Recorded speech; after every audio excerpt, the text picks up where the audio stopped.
So yeah, the elected office Cheeto has decided to ignore a court order and has basically attacked trans rights yet again behind their back. And yes, that is literally what a dictatorship is. So, I mean, that's not good. So what exactly did Senator Pumpkin do? Well, we'll be going through the Guardian's article on that right now. By the way, this is my side channel. I'll be doing all my self-help and politics stuff here as opposed to my main channel where I want to keep just positivity and stuff. So if you want to give a subscription here, totally up to you. But yeah. The title reads, Trans Women Transferred to Men's Prison Despite Rulings Against Trump's Order. Transgender women incarcerated in the US prison system have been transferred to men's facilities under Donald Trump's executive order, despite multiple court rulings blocking the president's policy. I made this joke for you. I hope you enjoy it.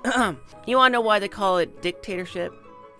Because what I'm trying to say is that's literally what a dictatorship is. So if people don't see that as a problem, then I do not know what to tell you. This is not just a trans issue, although it is obviously a huge trans issue, but it's an issue for everybody, dude. Like, come on. And what's happening to these poor trans women that are getting transferred is literally heartbreaking, so let's continue. Lawyers fighting Trump's directives say the court rulings prevented the transfers of 17 trans women who are plaintiffs in the cases, but others not included in the litigation are now facing placements in men's facilities. It only gets worse from here, so on screen, I'm going to be rotating through cat PNGs. I hope you enjoy those. Because to get through this, I'm going to need those too. I'm going to be real. I'm just continuing to be punished for existing, said Whitney, a 31-year-old trans woman who was transferred from a women's facility to a men's prison this week. The BOP changed her records from female to male, records show. In messages before her transfer, she said she felt like a pawn in others' political games. Cara Jansen, an attorney representing trans women in litigation, said she learned of another trans woman not included in the lawsuits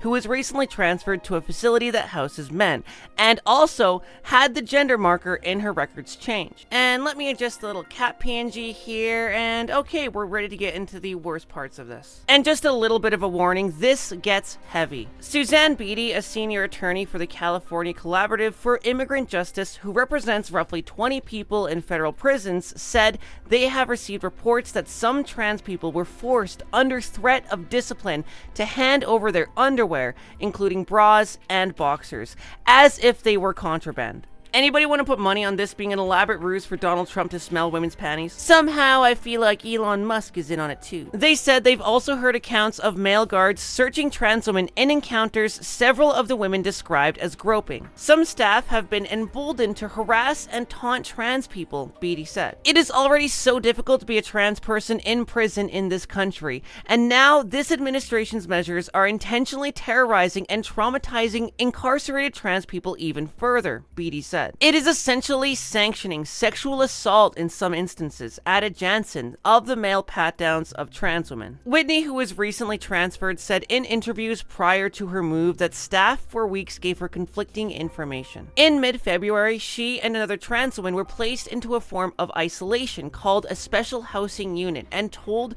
they could be there for months, she said. The other woman attempted out of fear of being transferred, she said. Days later, the women were moved back to their general population. Whitney's doctor, however, then told her that her hormone therapy medication would start to be tapered down. Whitney said going off those medications would wreak havoc on her body and mind, describing it like a slow death. Now, fortunately, last week, medical staff told Whitney her medications would not be changed after all. She said, but then days later, she was told to pack because she was being transferred to a men's facility. If you've made it this far, then you probably already know that the victims mentioned in this piece are saying very much what's true. The heartbreaking thing here is in men's prison, it's not uncommon for trans women to be put in isolation for months for quote-unquote their safety. And for those that don't know, which I'm sure most of you do, isolation can do adverse things to the mind. It's literally a form of torture. In fact, isolation generally is reserved for those that are prone to violence in prisons, yet trans women are being put there just for existing. Even if they aren't in isolation, then they'll be subject to violence, they'll be subject to horrible things that I won't mention here in the video, but I'm sure you can imagine what I'm talking about. Trump's order also increases the already high risk of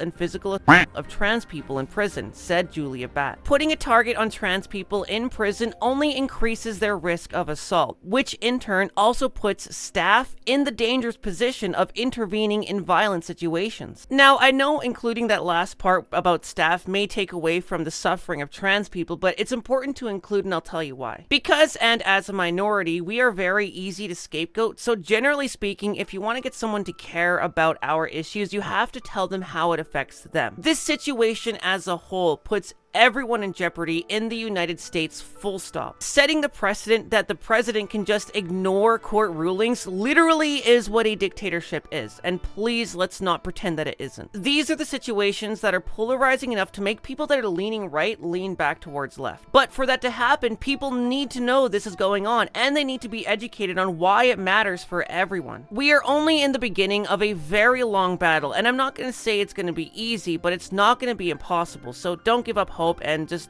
don't give in to their antics. If you want to support my endeavor on this side channel with keeping people educated, please like, subscribe, and hit the little bell notification. It's not all going to be politics over here. There will be some things that are positive and stuff, so I don't know. But there's going to be a lot of politics. I'm not going to pretend there isn't, so it's like, if that's not your thing, I get it. But if you want to support everything I do directly, then consider G-Subs this video's sponsor. Use code GenderFluid and save 10% off. You might even get a free cup if you see this video in time. I've drinking tea, Monster, and coffee for years, and I replaced all of that with G-Subs because I legitimately just like it a lot more. That's why I always take them on as a sponsor. Alright, thanks for watching, and thanks for taking the time to stay educated. Alright, bye!